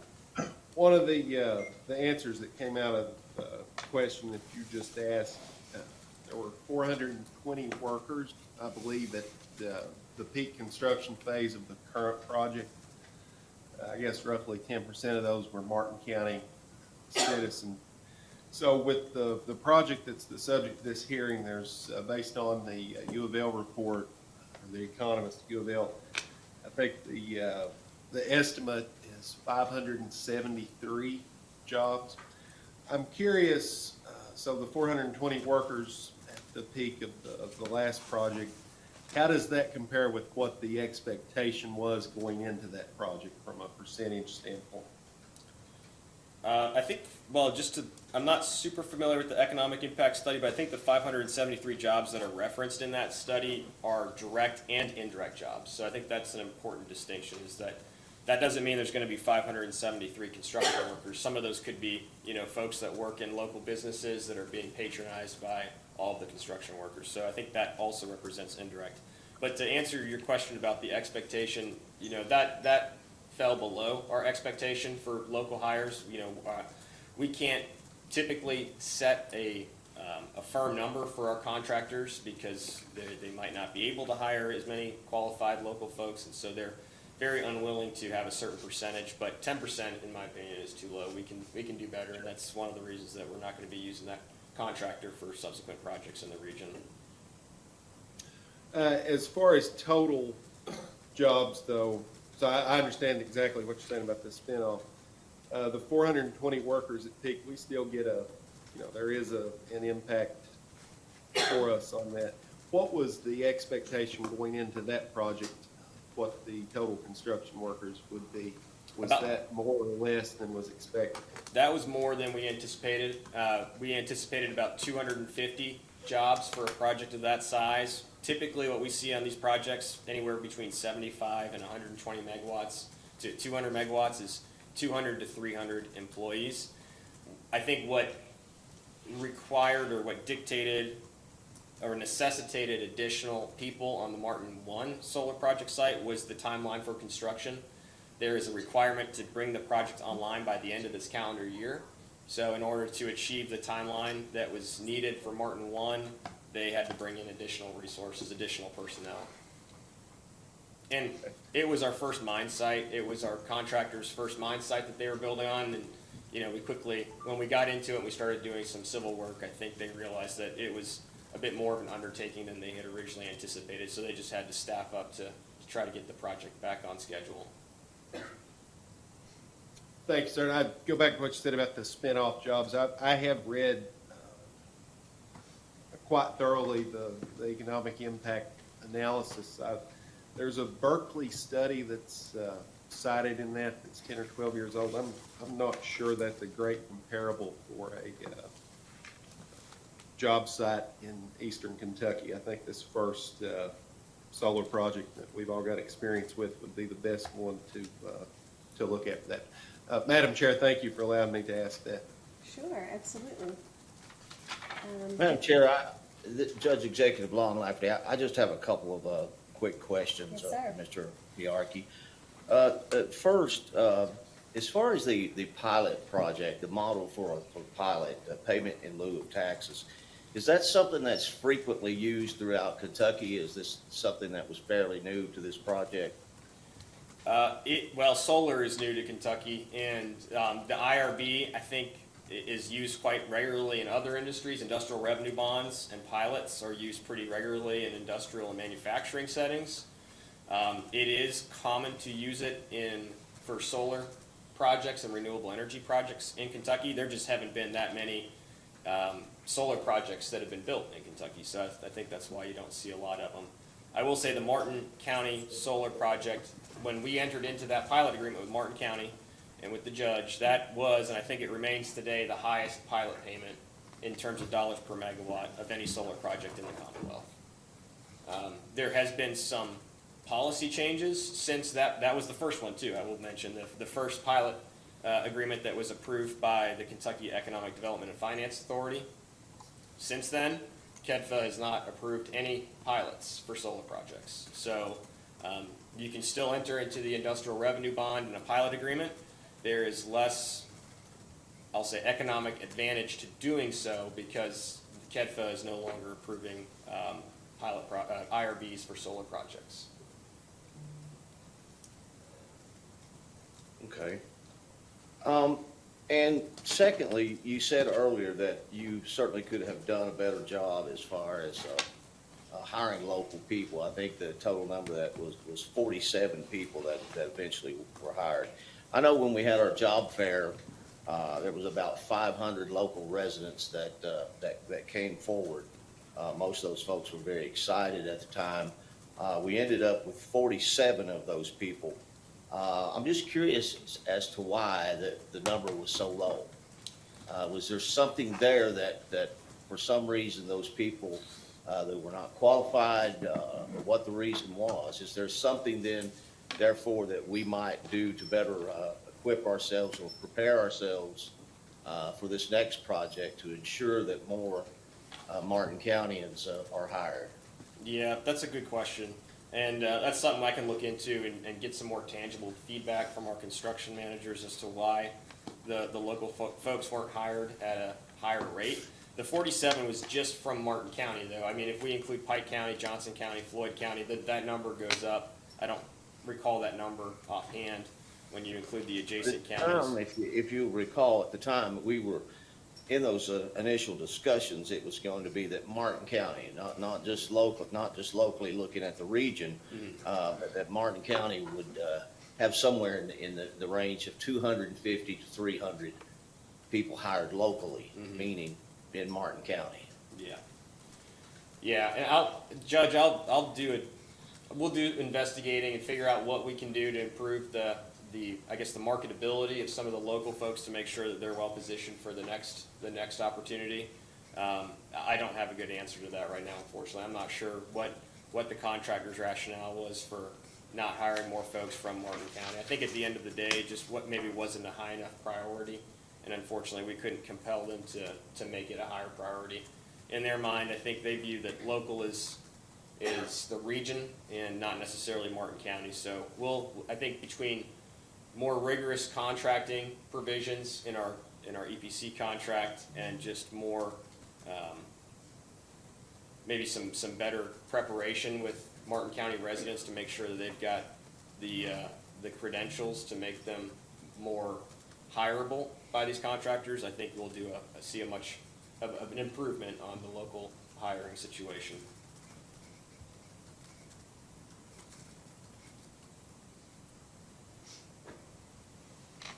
Okay, thank you. I have no further questions.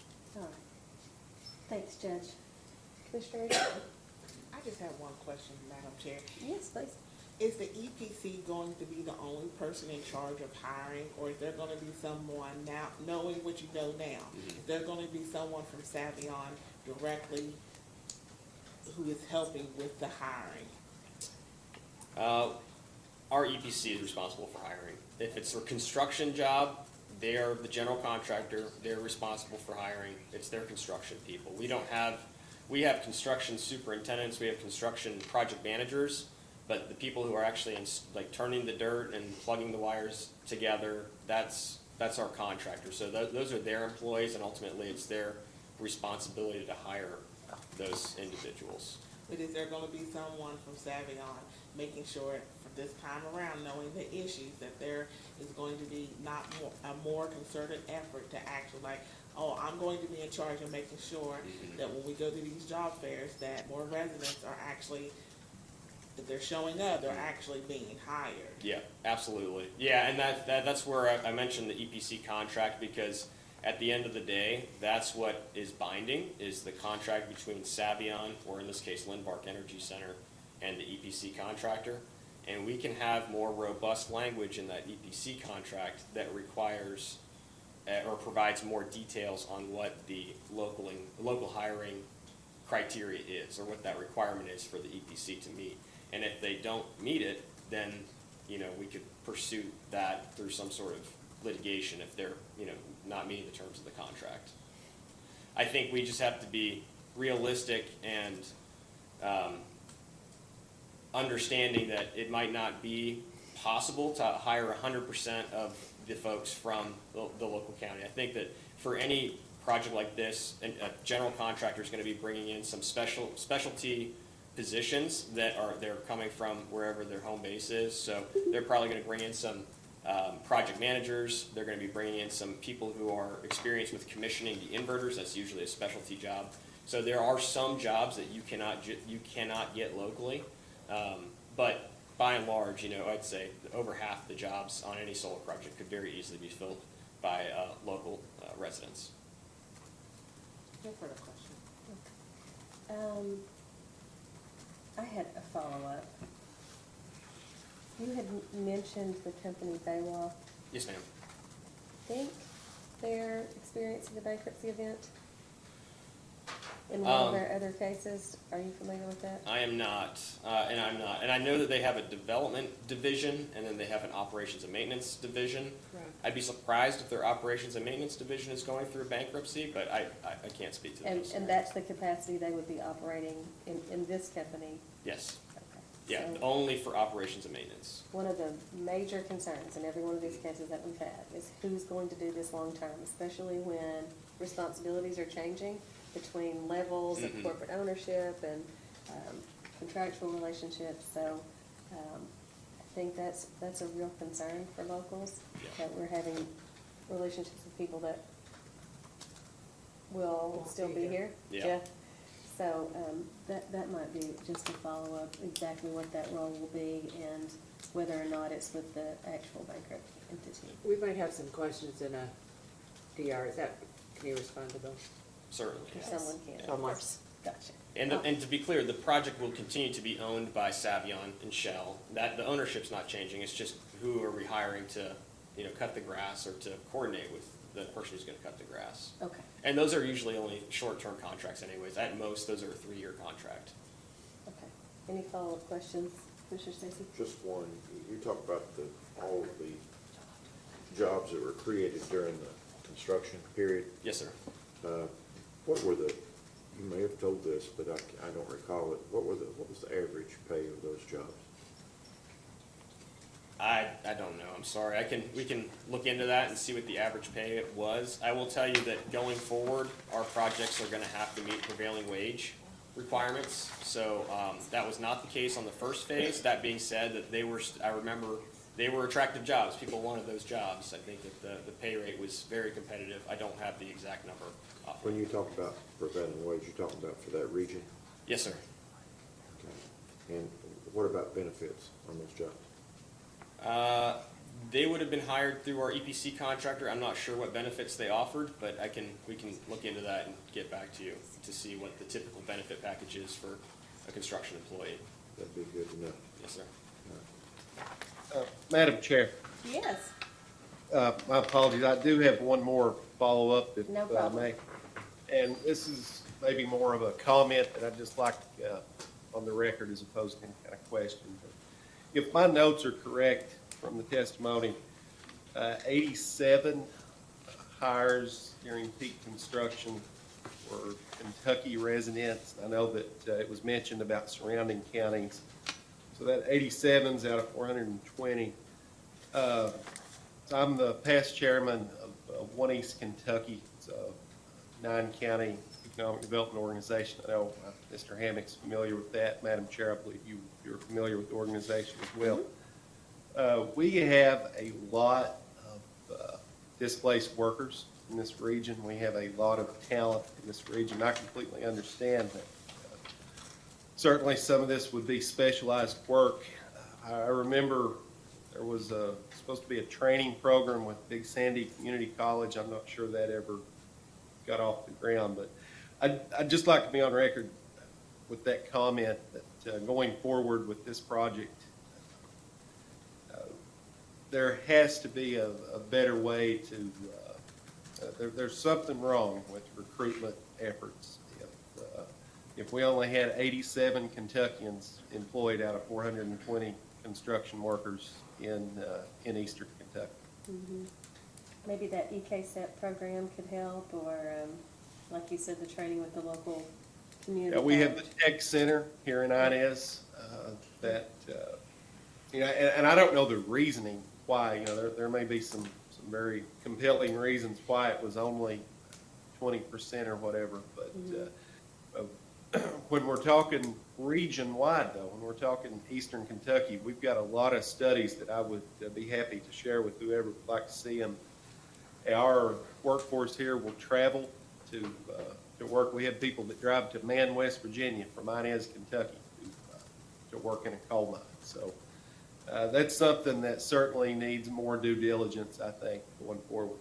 Yeah, maybe just because it's a temporary job, folks who are displaced who really want to move back home won't come for temporary, but I'd encourage definitely that these conversations continue. Yes, Is- certainly. If it's skill set that the person is lacking, is Savion or EPC, I guess, willing to train them?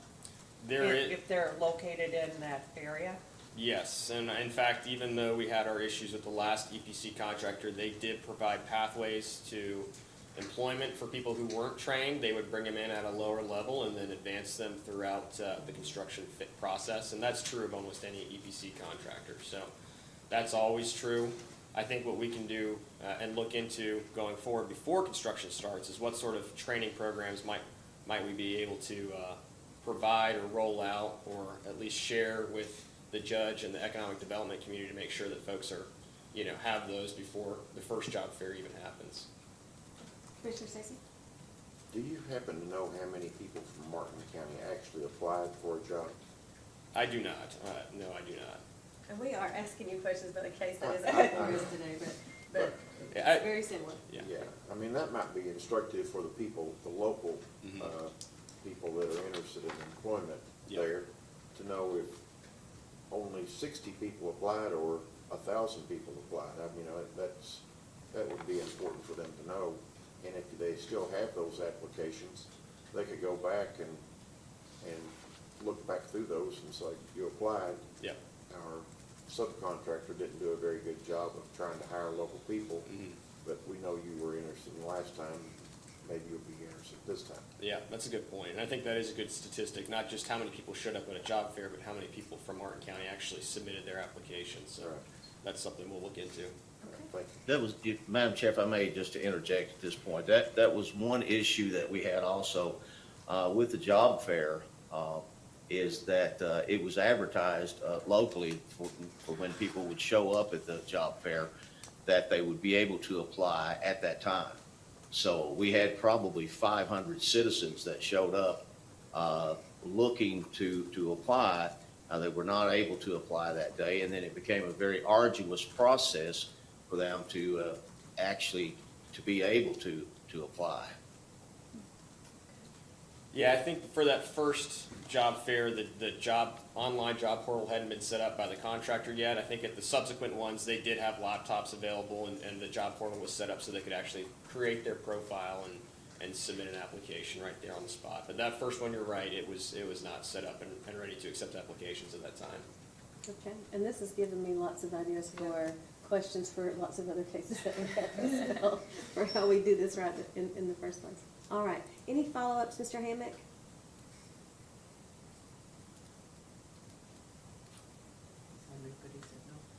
I saw you unmute, but we still didn't hear you. Maybe a head shake now. Okay, thank you. Any follow-ups? No. Commissioners? All right. Redirect? No, thank you. All right, thank you very much. Thank you. All right, and assuming we're not calling Ms. Martins, we have one more witness. Anybody want to request a break? Yep, a break, 10 minutes? All right, we'll go off the record and I'll see everyone back at 11:20. We actually are finished with our witnesses. I don't know if you still want to take the break and if there's more coming I on the still have record, Janine but. Johnson. Did, Sorry. Jan- Janine is on that's for the one who Pike. was substituted. Okay. Right? Janine is only, or she is Caleb's role for the Pike County project, okay. so she will be on this afternoon. Gotcha, I had her listed on this one too. Okay. All right, so that was your last witness. That was our last Everybody witness. sit back down. Are we still on the record? We're still on the record? Yes, ma'am. All right, let's wrap this thing up. All right. Thank you. It's gonna be so pointless. Let's see where we are in our order here. All right, we didn't have any exhibits to worry about today. We have one outstanding motion, is that right, for confidentiality, or no outstanding motions? No outstanding motion for I think they've all confidentiality. been, Just a voted motion on. for deviation that will be addressed in the final order. Gotcha, okay. yes. That's your understanding as well? All right. And, staff council, when do we need a final order entered in this case? By December 4th. Okay. And I understand we are gonna have some follow-up, requests for data. Siting board staff, can you have those issued by the 18th? I can. Okay. And then how much time will you need to respond to those? Would 10 days be appropriate or too long? Let's see, that'd get us October 28th. How's that, council? That's fine, Your Honor. Okay, that's my birthday. That's an excellent day too. Anybody interested in doing a post-hearing brief? We would like an opportunity, but may ultimately not submit one depending upon the content of the DRs. Okay, and what date would that need to be due by? That's normal, we do it 7 days 7 days from the hearing, from from the hearing date. the hearing date. Yeah. If you'd like to submit a post-hearing brief, then let's see, today is the 16th, we'd need that by the 23rd. Okay? And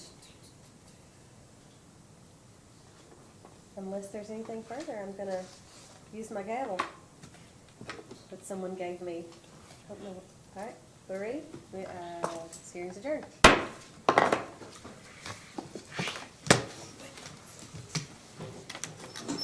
Thanks, everyone.